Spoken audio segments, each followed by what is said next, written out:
Among the millions of people who go to work every day in this country, there is one group with a particular gift. They are the very engine of the British economy. They're our entrepreneurs and innovators. I'm Mark Webster, and in the next 30 minutes I'm going to take you on a journey right around the country to show you how some of the brightest and the best are using innovation to make their companies even better and more successful.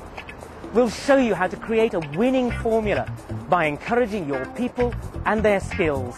And we'll let you see how you can harness the power of design and technology to transform the very way that you do business.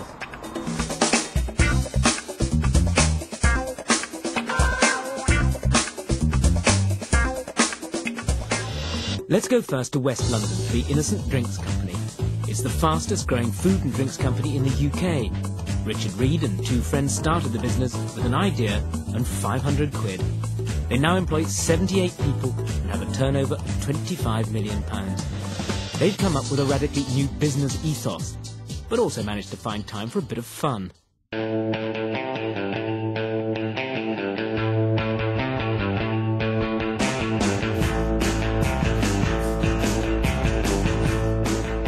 You've got a really bright bunch of people here. Everybody is full of initiative, full of spark, really capable problem solvers, creative thinkers, really innovative in the way that they approach things, and we try to encourage that as well. And also we have a great product to sell, you know. We make really nice drinks that taste good and do you good, so you know it's not difficult to be committed to doing good. Everything here is done differently, so a lot of the time it's more just what fits with the brand, and it has to be fun. It has to be very innocent, so everything we do in terms of sales has to reflect the fact that Innocent really does live its brand. Everything really is fresh, everything really is pure. People here are young in mind, you know, it's not necessarily an age thing, you know. The people who work here, we're not clones, but we do have a lot of similarities in the fact that we all want to do really good things and sell drinks that do you good and taste good, but we also want to make a difference, you know. We want to improve the nation's health. First and foremost, we do encourage ideas within the company, so I'm the kids market manager here, and within the kids team and within the wider company we do encourage, you know, people within that team to come up with ideas. Also, we do pay great attention to our consumers, of course, and rather than sort of running a whole ream of questionnaires and things externally, so with qualitative research agencies, we actually invite kids and their parents to come in-house, so to come into Fruit Towers and actually try the recipes here, which is just a brilliant way of doing research.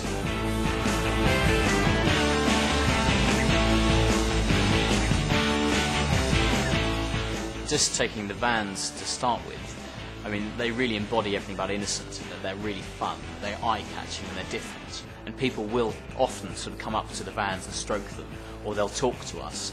When I walk into an outlet, I'm not wearing a suit. I'm wearing a T-shirt which says Innocent and blazing across the front, and jeans or trousers. We don't actually sit in departments. Everybody sits mixed together. So I sit together with somebody from sales, who sits next to somebody in marketing, who sits next to somebody doing something completely different.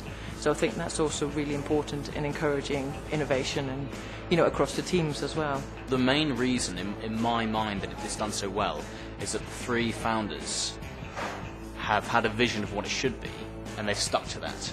So at no point have they sort of sacrificed quality for price. I mean, a lot of places would say, well, actually, let's use something cheap. Let's use concentrates here. Now that we're in the market, let's, you know, we can squeeze extra money out of this. But I think they've been able to keep that vision and keep it going. So what they set out to do has remained the same, and that is to produce very nice, high-quality drinks. Richard Reed is the main inspiration behind the Innocent Drinks label. I went to meet him at Fruit Towers, the company HQ, to ask him what gave him the idea.